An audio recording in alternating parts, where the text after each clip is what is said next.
Guys இன்னைக்கு எக்ஸ்கான்ல ரெண்டாவது video JCB பவிலியன்லயே நம்ம பண்றோம். மொத்தமா என்னென்ன வண்டிகள் இருக்கு அப்படின்றத நான் காட்டியிருப்பேன். இந்த ஒரு வீடியோல இந்த ஸ்டால்ல இருக்கக்கூடிய ஃபோக்கஸ் மாடல்னு சொல்லக்கூடிய ஹீரோ ப்ராடக்ட்ஸ், அதாவது அதிகமாக ஃபாஸ்ட் செல்லிங்ல இருக்கக்கூடிய ப்ராடக்ட்ஸையும் அதே மாதிரி இன்னைக்கு இந்த எக்ஸ்கான்ல லான்ச் பண்ண ஒரு புது ப்ராடக்ட்ஸையும் தான் உங்களுக்கு காட்டணும்னு நினைக்கிறேன்.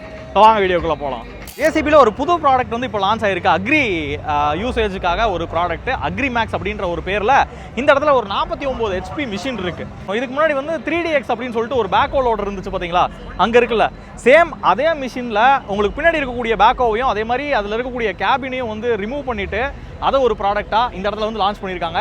நார்மலாக ஒரு சில அப்ளிகேஷன்ஸ்க்கு வந்து ஒரு டிராக்டர் மட்டும் தனியாக வாங்கி முன்னாடி ஒரு அட்டாச்மெண்ட்டை போட்டு ஒரு சில அக்ரிகல்ச்சர் அப்ளிகேஷன்ஸுக்கு நம்ம யூஸ் பண்ணிக்கிட்டு இருப்போம். ஸோ அதை வந்து ஒரே ப்ராடக்டாக தரணும், டிராக்டர் ப்ளஸ் அட்டாச்மெண்ட் சேர்த்து ஒரே ப்ராடக்டாக தரணும் அப்படின்ற மாதிரி இந்த ஒரு ப்ராடக்ட் வந்து நமக்கு தெரியுது. அதில் எக்ஸாம்பிளுக்கு பார்த்தீங்கன்னா காயர் இண்டஸ்ட்ரிக்கு வந்து அதிகமாக யூஸ் ஆகும். அந்த ஹஸ்க்கு தேங்காய் மட்டை இருக்குல்ல, அதெல்லாம் தூக்கிட்டு போகிறதுக்கு வந்து யூஸ் ஆகும். காட்டன் இண்டஸ்ட்ரீஸ்க்கு அதிகமாக யூஸ் ஆகுது. அதே மாதிரி செம்மண் அள்ளுறதுக்கு, அதே மாதிரி கன்ஸ்ட்ரக்ஷன் ஃபீல்ட்ஸுக்கும் இதை வந்து யூஸ் பண்ணுறாங்க. டிராக்டர் என்னென்ன வேலையெல்லாம் பண்ணுமோ அது எல்லாமே அதுக்கும் வந்து இதை யூஸ் பண்ணுற மாதிரி இந்த ஒரு அட்டாச்மெண்ட்டோட சேர்த்து இந்த வண்டியை வந்து அறிமுகப்படுத்தி வச்சிருக்காங்க. ஆல்ரெடி டிராக்டர் அட்டாச்மெண்ட்டோட மார்க்கெட்டில் இருக்குது அப்படிங்கும்போது எதுக்காக இந்த ஒரு ப்ராடக்ட் வந்து லான்ச் பண்ணியிருக்காங்க அப்படின்ற ஒரு கேள்வி வரும் நமக்குள்ள. ஸோ அதில் வந்து என்ன ஒரு விஷயம் அப்படின்னா, நார்மலாக ஒரு டிராக்டரில் பிடிஓ ஷாஃப்ட்டில் போட்டு நம்ம பம்ப் வச்சு அந்த ஆயில் வந்து சப்ளை கொடுக்குறோம் முன்னாடி இருக்கக்கூடிய அட்டாச்மெண்ட்டுக்கு. அப்படிங்கும்போது அதிகபட்சமாக ஒரு 30 LPM வரைக்கும் அதிலிருந்து ஆயில் சப்ளை அப்படின்றத எடுக்க முடியும். ஸோ அவ்வளோதான் வந்து பவர் கிடைக்குது. ஆனால் இது பார்த்திங்க அப்படின்னா ஃபுல்லாக ஃபேக்ட்ரி ஃபிட்டடாகவே கம்ப்ளீட் செட்டப் வர்றதுனால ஒரு 63 LPM வரைக்கும் இதில் ஆயில் சப்ளை அப்படின்றது வந்து நடக்குது. ரெண்டாவது, ஒரு சில டிராக்டர்ஸில் ஒரு 1000 ஹவர்ஸ் வந்து ரன் பண்ணிட்டோம் அப்படின்னா அதில் கிளச்சை வந்து மாற்ற வேண்டியதாக இருக்கும். ஆனால் இந்த வண்டியில் பார்த்திங்க அப்படின்னா டார்க் கன்வெர்ட்டர் டெக்னாலஜியில் வண்டி வர்றதுனால உங்களுக்கு கிளச் மாற்ற வேண்டிய யூசேஜ் இல்லாமல், அதாவது அந்த ஒரு காஸ்ட் அப்படின்றது இதில் சேவ் ஆகுது. ஒரு சில டிராக்டர்ஸில் வந்து உங்களுக்கு வெட் கிளச் வர்றது, அதில் வந்து உங்களுக்கு பெருசாக கிளச் வேலை இல்லை அப்படின்னாலுமே உங்களுக்கு அந்த வண்டியோட காஸ்ட்டுமே கிட்டத்தட்ட இதோட காஸ்ட்டுக்கு வந்து ஈக்குவலாக வந்துடுது. ஆனால் அதில் இருக்கக்கூடிய ஒரு டிஸ்அட்வான்டேஜ் என்னன்னா, டிராக்டரை வாங்கி தனியாக வந்து அட்டாச்மெண்ட் வெளியே பொருத்தும் போது அதுக்கு ஈக்குவலான ஒரு மாடல், ஒரு இன்ஜினியரிங் பண்ண ஒரு அட்டாச்மெண்ட் தான் போடுறோமா அப்படின்ற ஒரு பெரிய கேள்வி இருக்குது. அது வந்து எஃபிஷியன்சியாக இருக்குமா, இல்லை வந்து ஆயில் சப்ளை ஆகும்போது அந்த அளவுக்கு ஃபியூவல் எஃபிஷியன்சியாக இருக்குமா, அதெல்லாம் வந்து ஒரு பெரிய ஒரு கேள்வியாக தான் இருக்குது. ஸோ அதெல்லாம் வந்து ரெக்டிஃபை பண்ணுற மாதிரி தான் இந்த ப்ராடக்ட் வந்து லான்ச் பண்ணி வச்சிருக்கோம் அப்படின்னு சொல்லி சொல்கிறாங்க. ஸோ அதே மாதிரி இது வந்து ஒரு சில அப்ளிகேஷன்ஸ் இதில் வந்து ஒரு 2-3 மாடல் இருக்குது. 3 ஸ்பூல் மாடல், 4 ஸ்பூல் மாடல் அப்படின்னு சொல்லிட்டு இருக்குது. முன்னாடி அட்டாச் பண்ணக்கூடிய பக்கெட்ஸை பொறுத்து அந்த மாடல் வந்து சேஞ்ச் ஆகுது. இது வந்து ஒரு 4 ஸ்பூல் மாடலு. அந்த 4 ஸ்பூல் மாடலில் இது வந்து ரியர் கூலிங் பேக் அப்படின்னு சொல்கிறாங்க. ஆர்சிபி அப்படின்னு சொல்லக்கூடிய ஒரு ரியர் கூலிங் பேக்கோட வருது. ஒரு காட்டன் அப்ளிகேஷனாக இருக்கலாம், இல்லைனா வந்து அந்த கோகோ நட்டு, அதை கோகோ பித்து, இல்லைனா வந்து ஹஸ்க்கு, இதெல்லாம் ஹேண்ட்லிங் பண்ணக்கூடிய அப்ளிகேஷனாக இருந்துச்சு அப்படின்னா ஃபயர் இன்சிடென்ட் எதுவும் நடக்கக்கூடாது. அதுக்காக வந்து ரியர் கூலிங் பேக்கோடையும் ஒரு மாடல் இருக்குது, இது இல்லாமலும் ஒரு மாடல் இருக்குது. ஸோ அது வேணும்னா நீங்கள் அது வாங்கிக்கலாம், இது வேணும்னா அது வாங்கிக்கலாம். எல்லாமே அப்ளிகேஷனை பொறுத்து அது வாங்குற மாதிரி இருக்குது. இது வந்து உங்களுக்கு கவுண்டர் வெயிட்டு. ஸோ மற்றபடி வந்து ஒரு பேக்கோ தான். அப்படி கம்ப்ளீட்டாக வந்து ஒரு பேக்கோவில் உங்களுக்கு அதில் இருக்கக்கூடிய அங்கே இருக்குது பாருங்கள், அந்த கேபினை மட்டும் ரிமூவ் பண்ணிட்டாங்க. பின்னாடி இருக்கக்கூடிய இந்த பேக் ஹோவை வந்து ரிமூவ் பண்ணிட்டாங்க. ஸோ அது போக மற்ற எல்லா செட்டப்பும் அப்படியே இருக்க மாதிரி இந்த 49 HP மிஷினை வந்து இதில் கொடுத்துருக்காங்க. ஸோ அதே மாதிரி ஒரு சில கஸ்டமர்ஸ் இதை வாங்கி யூஸ் பண்ணக்கூடிய கஸ்டமர்ஸ் வந்து ஒரு 2.5 லிட்டர்லேருந்து 3.5 லிட்டர் வரைக்கும் வந்து டீசல் கன்சப்ஷன் ஆகுது அப்படின்ற மாதிரி ஃபீட்பேக் வந்து கொடுத்துருக்காங்க. பட் இருந்தாலும் நம்ம நேரில் வந்து ஒரு நாள் இதை வச்சுருக்கக்கூடிய கஸ்டமரை மீட் பண்ணுறோம். அவங்கக்கிட்ட வந்து ஒரு ரியலான ஒரு ஃபீட்பேக் வந்து வாங்கி உங்களுக்காக நான் கொண்டு வரேன். ஸோ இந்த வண்டியில் இன்னொரு அட்வான்டேஜ் வந்து நம்ம பார்ப்போம். இங்கே இருக்கக்கூடிய ஃப்ரண்ட் ஆக்சில் தான். இப்போ நார்மலாக ஒரு சில அப்ளிகேஷன்ஸ், உதாரணத்துக்கு பார்த்தீங்கன்னா காயர் இண்டஸ்ட்ரியாக இருக்கட்டும், ஏதோ ஒன்று லோடு வந்து அதிகமாக தூக்குறோம் அப்படின்னா அவங்களுக்கு வந்து சேஃப்டில் ஆப்ரேஷன்ஸ் பெருசாக இருக்காது. இருந்தாலும் லோடு வந்து அதிகமாக தூக்குவோம், முன்னாடி 2 வீல் டிரைவ் எடுத்து அந்த கிங் பின்லாம் வந்து ப்ராப்ளம் வரக்கூடாது அப்படின்றதுக்காகவே 4 வீல் டிரைவ் வந்து சூஸ் பண்ணிடுறாங்க. அந்த முன்னாடி ஆக்சில் வந்து பெருசாக இருக்குன்றதுக்காக. ஆனால் அதில் ஒரு டிஸ்அட்வான்டேஜ் என்னன்னா, ஆயில் வந்து கிட்டத்தட்ட 5 லிட்டர் ஆயில் வந்து பிடிக்குது. முன்னாடி இருக்கக்கூடிய ஆக்சிலில் ஒரு 3 லிட்டரு, அதே மாதிரி சைடில் இருக்கக்கூடிய வீல் ஹப்பில் வந்து ஒரு லிட்டரு, அந்த மாதிரி 5 லிட்டர் ஆயில் வந்து பிடிக்கும். ஸோ அப்போது இது வந்து 2 வீல் டிரைவ் தான். ஆனால் பார்த்தீங்கன்னா நல்ல வெர்டிகலாக இருக்க மாதிரி ஃப்ரண்டில் ஆக்சில் கொடுத்துருப்பாங்க, நல்ல ஸ்ட்ரென்த்தான ஒரு ஆக்சில் கொடுத்துருப்பாங்க. இது பேக்கோவில் உள்ள அதே 2 வீல் டிரைவில் எப்படி இருக்குமோ அதே மாதிரி கொடுத்துருக்கிறதுனால இதில் அந்த ஆயில் பிடிக்கிற பிரச்சனை இல்லை, ஆயிலோட எக்ஸ்பென்ஸ் இல்லை.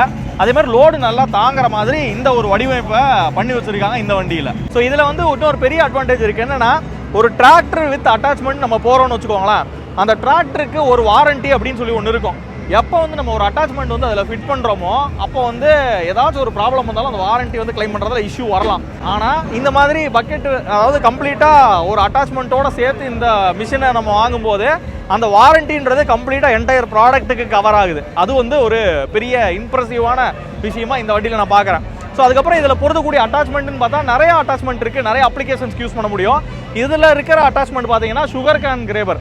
இப்போ இங்கே இருக்குது பார்த்தீங்களா, இந்த மாதிரி ஒரு சுகர் கேன் இண்டஸ்ட்ரியில் உங்களுக்கு வந்து கம்ப்ளீட்டாக கிராப் பண்ணி டம்ப் பண்ணணும் அப்படிங்கும் போதெல்லாம் இந்த ஒரு கிராபரை வந்து யூஸ் பண்ணலாம். நார்மலான பக்கெட் ஒன்று இருக்குது, அது போக பக்கெட் வித் கிராபர்னு சொல்லிட்டு ஒரு அதே ஒரு எண்ட் எஃபெக்டர் இருக்குது, அதே மாதிரி அட்டாச்மெண்ட்டு. ஸோ அதே மாதிரி இங்கே இருக்குது பார்த்தீங்களா, இது வந்து ஒரு அட்டாச்மெண்ட்டு. இது வந்து high dumper bucket with grabber அப்படின்னு சொல்கிறாங்க. இந்த மாதிரி ஒரு அப்ளிகேஷனுக்கு நம்ம இதை யூஸ் பண்ண முடியும். இந்த மாதிரி வேரியஸ் அட்டாச்மெண்ட்டு இந்த வண்டியில் வந்து பொருத்த முடியும். இங்கே இருக்கிறது பார்த்தீங்க அப்படின்னா ஒரு இன்ட்ரெஸ்டிங் மிஷின். இது வரைக்கும் வந்து நம்ம ஜேசிபியில் 3DX வண்டி பார்த்துருப்போம். பட் இது வந்து சூப்பர் அப்படின்னு சொல்லி ஒரு மாடல். சில சேஞ்சஸ் வந்து இதில் பண்ணியிருக்காங்க. உதாரணத்துக்கு பார்த்தீங்கன்னா இதுக்கு முன்னாடிலாம் இந்த மட்கார்ட்ஸ் எல்லாம் நம்ம வந்து அதே சேம் கலரில் பார்த்துருப்போம். இது பிளாக் கலரில். இந்த காஸ்மெட்டிக் சேஞ்சஸ் அப்படின்றது இதில் நிறைய நடந்துருக்குது. அதுக்கப்புறம் பார்த்தீங்கன்னா ஃப்ரண்ட்டில் இருக்கக்கூடிய அந்த ஃபேஸுமே வந்து ஒரு ஃபங்கியான ஒரு ஸ்டைலில் முன்னாடி ஃப்ரண்ட் கிரில் மாதிரி கொடுத்துருக்காங்க. மற்றபடி இதுவும் வந்து ஒரு 79 HP மிஷினாக தான் இது இருக்குது. இது வந்து உங்களுக்கு 4 வீல் டிரைவாக இருக்குது. இந்த இடத்துல பார்க்க முடியும் பாருங்கள். இது வந்து ஒரு 4 வீல் டிரைவாக இருக்குது. இன்னும் காஸ்மெட்டிக் சேஞ்சஸ் போக கேபின்குள்ளே ஒரு சில சேஞ்சஸ் எல்லாம் வந்து பண்ணியிருக்காங்க. அது போக பார்த்தீங்க அப்படின்னா இந்த இடத்துல பெஸ்ட் ரீசேல் வேல்யூ, அதே மாதிரி நியூ சீட் டிசைன்லாம் பண்ணியிருக்காங்களாமா. சுப்பீரியர் சஸ்பென்ஷன் இதெல்லாம் வந்து கொஞ்சம் அப்கிரேட் பண்ணியிருக்காங்க இந்த எக்கோ எக்ஸ்பர்ட் அப்படின்ற இந்த வண்டியில். மற்றபடி வந்து வண்டியோட ஸ்பெக் வைஸ் எல்லாமே வந்து அதே 3DX தான் இந்த இடத்துல வந்து இருக்குது. ஸோ அடுத்ததாக பார்த்தோம் அப்படின்னா இந்த இடத்துல ஒரு ராக் பிரேக்கர் வந்து ஒன்று வச்சுருக்கிறாங்க. இதெல்லாம் வந்து அட்டாச்மெண்ட்டு தான், பட் இதுவும் வந்து இருக்குது. அதே மாதிரி அடுத்த ஃபோக்கஸ் மாடலாக இந்த பவிலியனில் வச்சிருக்கக்கூடியது பார்த்தீங்கன்னா 3DXும் அந்த 4DX அப்படின்னு சொல்லக்கூடிய வண்டி தான். இது வந்து 3DX ப்ளஸ், இங்கே இருக்கிறது வந்து 4DX அப்படின்னு சொல்லக்கூடிய மாடல். இது ரெண்டுத்தையும் கம்பேர் பண்ணும்போது பார்த்தீங்கன்னா இது வந்து நார்மலாக ஒரு பர்சன் டேரெக்டாக ஒரு ஓனராக வண்டி வாங்குறாங்க அப்படின்னா 3DXே போதுமானதாக இருக்கும். இதை பார்த்தீங்க அப்படின்னா ஒரு கான்ட்ராக்டர்லாம் வாங்கி யூஸ் பண்ணுறாங்க அப்படின்னா நல்லா ஃபாஸ்ட்டாக ஒர்க் பண்ணுறதுக்கு இது அதிகபட்ச யூஸாக இருக்கும்.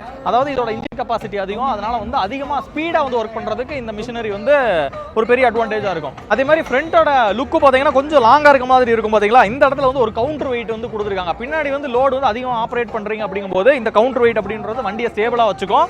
அதே மாதிரி பின்னாடி ஸ்டெபிளைசர் இருக்கும்ல, அதுவே கொஞ்சம் வித்தியாசமா இருக்க மாதிரி கொடுத்துருக்காங்க. அதை வந்து பார்க்கலாம் வாங்க. ஸோ வண்டிக்கு பின்னாடி பார்த்தீங்கன்னா ஸ்டெபிளைசர் சைடு வைஸ்ல வந்து எக்ஸ்டெண்ட் ஆகிற மாதிரி கொடுத்துருக்காங்க. அதே மாதிரி பக்கெட்டுமே வந்து 130 எக்ஸ்கவேட்டர், அதுக்கு காம்படிட்டிவா அது ஒர்க் பண்ணக்கூடிய அதே கெப்பாசிட்டி இதுவும் ஒர்க் பண்ற மாதிரி ஒரு பக்கெட் வந்து இதில் கொடுத்துருக்காங்க. அது போக பார்த்தீங்கன்னா கேபின்ல நிறைய சேஞ்சஸ், பக்கெட் சீட்டு கொடுத்துருக்காங்க. அது போக ஏசி, மல்டி இன்ஃபர்மேஷன் டிஸ்பிளே, அது போக ஸ்டீரிங் கம்ஃபர்ட்டாக இருக்க மாதிரி, பின்னாடி லம்பட் சப்போர்ட்டு, இந்த மாதிரி எல்லாமே வந்து இருக்க மாதிரி சீட்ஸை வந்து மாற்றிருக்காங்க. ஸோ இதெல்லாமே வந்து இந்த 4DX மிஷினில் வந்து நம்மளால் பார்க்க முடியுது. அதாவது பழைய டைப்பில் வந்து எப்படி இருக்குன்னு பாருங்கள், ஸ்டெபிளைசர் அந்த மாதிரி இருக்கும். அதுவே வந்து இப்போ இந்த மாதிரி வந்து ஸ்டெபிளைசர் கொடுத்ததுனால உங்களுக்கு இன்னும் கொஞ்சம் வந்து அந்த சப்போர்ட் ஏரியா, சப்போர்ட் லெக்ஸ்ன்றது தள்ளி போகுது. அதனால சென்டர் ஆஃப் மாஸ் அப்படின்றது சென்டர்லேயே இருக்கும்.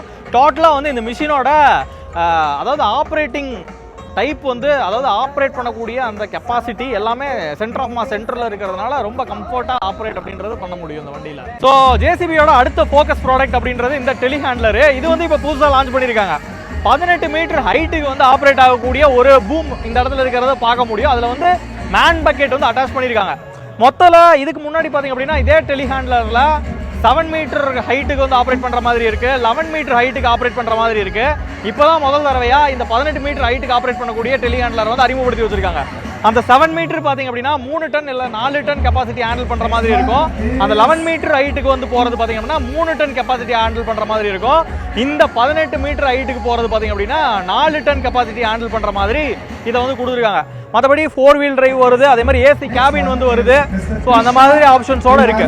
இதோட அட்டாச்மெண்ட் அப்படின்னு பார்த்தீங்கன்னா ஒரு 4 அப்ளிகேஷன்ஸ்க்கு வந்து மெயினாக யூஸ் பண்ண முடியும். ஒன்று பார்த்தீங்க அப்படின்னா ஃபோர்க் லிஃப்டோட அட்டாச்மெண்ட் வந்து இந்த இடத்துல இருக்கு. மேலே பார்க்குறீங்க பார்த்தீங்களா, அது வந்து மேன் பக்கெட்டுக்கான அட்டாச்மெண்ட்டு இங்கே இருக்கு பாருங்க.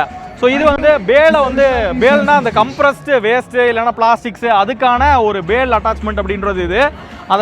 இது வந்து கம்ப்ளீட்டாக மெட்டீரியல் ஹேண்ட்லிங் தான். ஸோ அதுக்கப்புறம் பார்த்தீங்கன்னா இதுலேயே உங்களுக்கு அந்த ஜேசிபியோட பக்கெட் முன்னாடி அட்டாச் பண்ணணும் அப்படின்னா அட்டாச் பண்ண முடியும். ஆனால் பெரும்பாலும் இந்த மிஷினில் ஜேசிபியோட பக்கெட் வந்து அட்டாச் பண்ண மாட்டாங்க. ஏன்னா ஒரு ஷார்ட்டான ஹைட் அப்படிங்கும்போது அது உங்களுக்கு மெட்டீரியல் சப்ளைக்கெல்லாம் வந்து யூஸ் ஆகும். இது வந்து கம்ப்ளீட்டாக மெட்டீரியல் ஹேண்ட்லிங்கு கன்ஸ்ட்ரக்ஷன் ஃபீல்டில் வந்து யூஸ் பண்ணக்கூடிய ஒரு மிஷினாக தான் இது இருக்குது. அதனால இந்த மெட்டீரியல் ஹேண்ட்லிங் பண்ணக்கூடிய இந்த அட்டாச்மெண்ட் மட்டும் இதில் போட்டு யூஸ் பண்ணுற மாதிரி இந்த ப்ராடக்ட்டை அறிமுகப்படுத்தி வச்சிருக்காங்க ஜேசிபி சைடில் இருந்து. ஸோ இங்கே இருக்குது பார்த்தீங்களா, இது வந்து ஒரு மைனுக்கு யூஸ் பண்ணக்கூடிய ஒரு எக்ஸ்கவேட்டர். இப்போ புதுசாக லான்ச் பண்ணின ஒரு மிஷின் தான் இந்த இடத்துல இருக்குது. சொல்ல போனால் பக்கெட்டு எந்த அளவுக்கு பெருசாக இருக்குது பாருங்க. ஆல்மோஸ்ட் இவ்வளோ ஒரு வால்யூம் எடுக்கக்கூடிய ஒரு பக்கெட் வந்து இதில் இருக்குது. இது வந்து இப்போ நியூ லான்ச்சு, கம்ப்ளீட்டாக உங்களுக்கு மைனிங்கில் ஓட்டக்கூடிய ஒரு எக்ஸ்கவேட்டர். ஸோ இந்த மிஷினை பொறுத்த வரைக்கும் இது வந்து ஒரு 400 HP பவர் ப்ரொடியூஸ் பண்ணக்கூடிய ஒரு இன்ஜின் உள்ள ஒரு வண்டியாக வந்து இது இருக்குது. அது மட்டும் இல்லாமல் கிட்டத்தட்ட 1966 அப்ராக்சிமேட்டாக 2000 நியூட்டன் டார்க்கை வந்து ப்ரொடியூஸ் பண்ணக்கூடிய ஒரு இன்ஜின் வந்து இதில் கொடுத்துருக்காங்க. இது வந்து இன்னைக்கு புதுசாக வந்து லான்ச் பண்ணியிருக்கிறது. பெருசாக டேட்டா வந்து இன்டர்நெட்டில் இருக்கிறதுக்கு வாய்ப்பு இல்லை. பட் இந்த அளவுக்கு வந்து ஒரு பெரிய எக்ஸ்கவேட்டராக இதை வந்து லான்ச் பண்ணி வச்சுருக்காங்க. கம்ப்ளீட்டாக மைன்ஸுக்கு ரொம்ப யூஸ்ஃபுல்லாக இருக்கக்கூடிய ஒரு மிஷினாக இதை நான் பார்க்குறேன். இந்த வீடியோ வந்து உங்களுக்கு பயனுள்ளதாக இருந்திருக்கும் நம்புறேன். இந்த வீடியோ வந்து உங்களுக்கு கண்டிப்பாக யூஸ்ஃபுல்லாக இருந்திருக்கும். அதே மாதிரி என்னென்ன புதுசாக லான்ச் பண்ணியிருக்காங்க அப்படின்றதையும் தெரிஞ்சிருப்பீங்க அப்படின்னு நம்புறேன். இந்த வீடியோ வந்து உங்களுக்கு பயனுள்ளதாக இருந்துச்சு அப்படின்னா கீழே வந்து நம்ம சேனலை வந்து சப்ஸ்கிரைப் பண்ணிக்கோங்க. இதே மாதிரி இன்னொரு அருமையான ஸ்டாலில் உங்களை மறுபடியும் இன்னொரு வீடியோவில் சந்திக்கிறேன். அது வரைக்கும் உங்களுக்கு டாடா போக சொல்கிறது உங்கள் சிதம்பரம் செல்வன்.